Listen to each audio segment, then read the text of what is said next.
wabarakatuh. Selamat pagi kepada seluruh teman-teman media.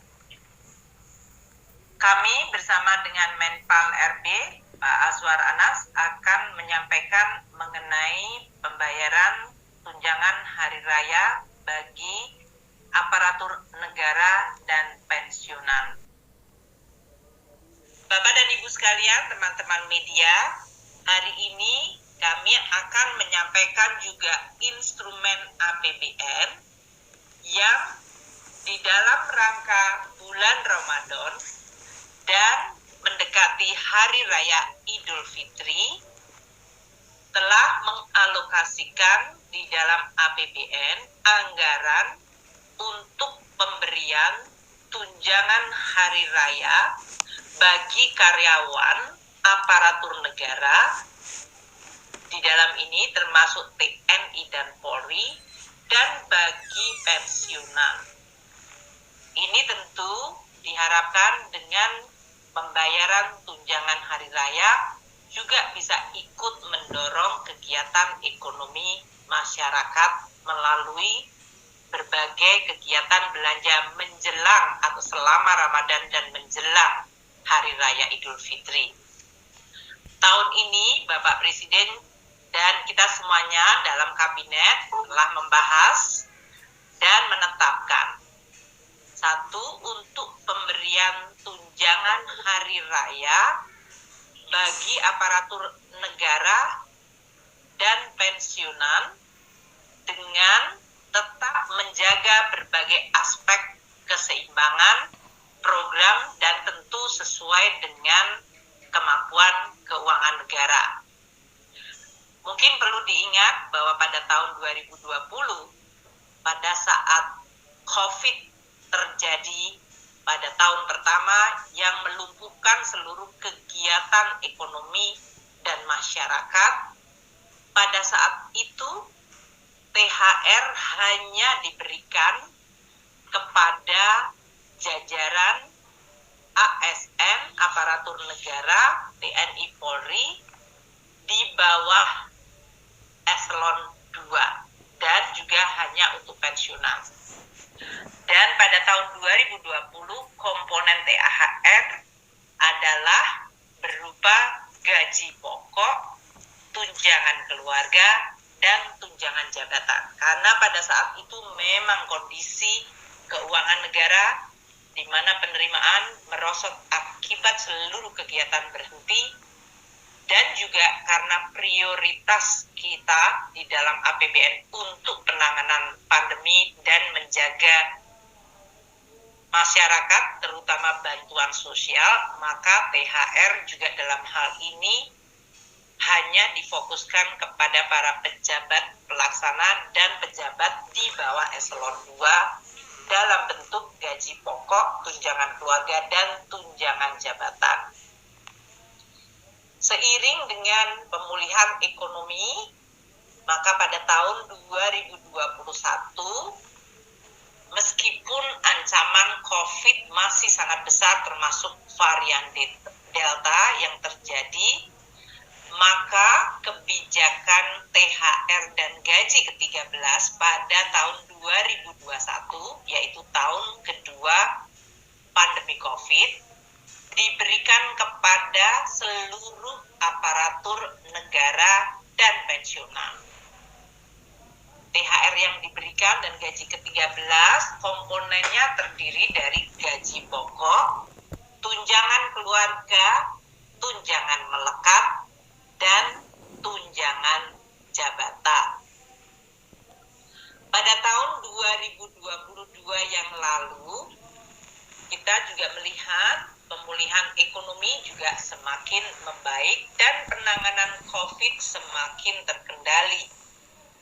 Namun kita juga melihat guncangan dari ketidakpastian global termasuk melonjaknya harga minyak yang menyebabkan melonjaknya kebutuhan subsidi bagi BBM dan listrik.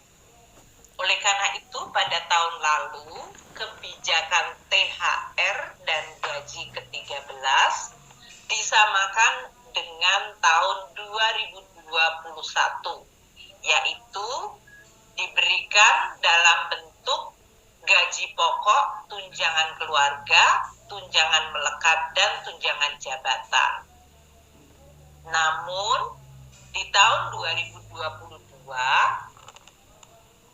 maka kita memberikan tambahan dalam THR dan gaji ke-13 50% tunjangan kinerja. Ini tentu karena kondisi APBN juga sudah membaik, namun kita juga melihat ketidakpastian yang luar biasa. Jadi keseimbangan dilakukan. Dengan latar belakang tersebut, tahun ini 2023 seiring kembali dengan adanya penanganan COVID yang masih tetap terkendali, namun di sisi lain pemulihan ekonomi menghadapi tantangan global yang sangat tidak pasti, terutama dalam bentuk perlambatan ekonomi global, kondisi geopolitik yang mempengaruhi kondisi ekonomi, dan tren kebijakan moneter untuk menangani inflasi yang cenderung ketat, maka kebijakan pemberian THR, tunjangan hari raya, dan gaji ke-13 disesuaikan dengan tantangan dan kondisi saat ini. Pemerintah telah mengeluarkan Peraturan Pemerintah Nomor 15 Tahun 2023. Ini adalah peraturan pemerintah yang mengatur tunjangan hari raya dan gaji ke-13 sebagai wujud penghargaan dan kontribusi pengabdian para aparatur negara termasuk TNI, Polri, dan juga pensiunan di dalam melaksanakan tugas termasuk melayani masyarakat.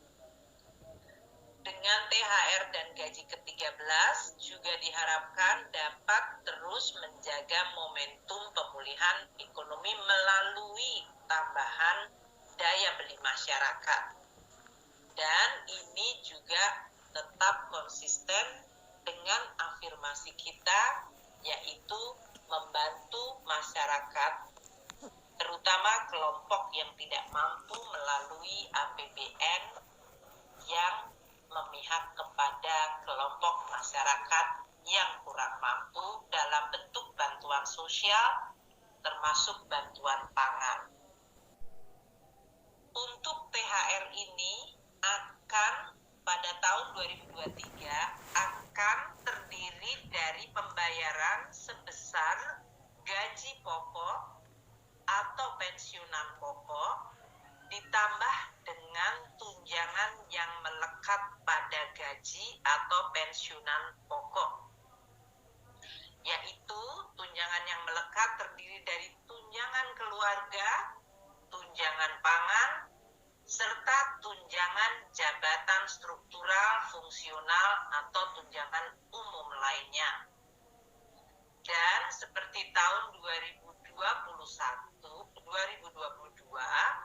maka THR tahun ini juga ditambahkan komponen 50% tunjangan kinerja per bulan bagi yang memang mendapatkan tunjangan kinerja.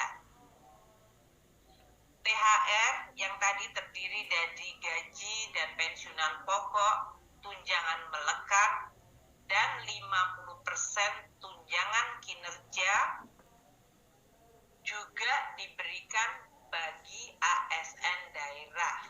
So, bagi instansi pemerintah daerah paling banyak 50% tambahan penghasilan dengan memperhatikan kemampuan dari fiskal daerah dan sesuai dengan peraturan perundang-undangan. Yang berbeda dan kita tambahkan pada pembayaran THR dan gaji ke-13 tahun ini adalah diberikan kepada guru dan dosen yang tidak mendapatkan tunjangan kinerja atau tambahan penghasilan. Mereka akan diberikan 50% tunjangan profesi guru serta 50% tunjangan profesi dosen. Jadi, kami akan sampaikan THR tahun 2023 ini diberikan kepada seluruh aparatur negara dan pensiunan yang terdiri dari 1. ASN pusat, prajurit, TNI, Polri, dan pejabat negara sekitar 1,8 juta orang. Kedua, ASN daerah, yaitu 3,7 juta orang, termasuk di dalamnya guru ASN daerah yang menerima tunjangan profesi guru sebanyak 1,1 juta guru, dan guru ASN daerah yang menerima tamsil yaitu 527,4 ribu orang. Yang ketiga, penerima THR tahun ini adalah para pensiunan dan penerima pensiun yang berjumlah 2,9 juta pensiunan. Alokasi anggaran untuk tunjangan hari raya ada di dalam APBN tahun anggaran 2023, yaitu 1. Di dalam anggaran kementerian dan lembaga telah dialokasikan 11,7 triliun untuk pembayaran THR ini bagi ASN pusat, prajurit TNI, Polri, dan pejabat negara. Yang kedua, alokasi melalui dana alokasi umum, yaitu sekitar 17,4 triliun rupiah bagi ASN daerah, yaitu PNS daerah dan P3K, dan dapat untuk pemerintah daerah dapat menambahkan dari masing-masing APBD tahun 2023 sesuai kemampuan APBD masing-masing pemerintah daerah.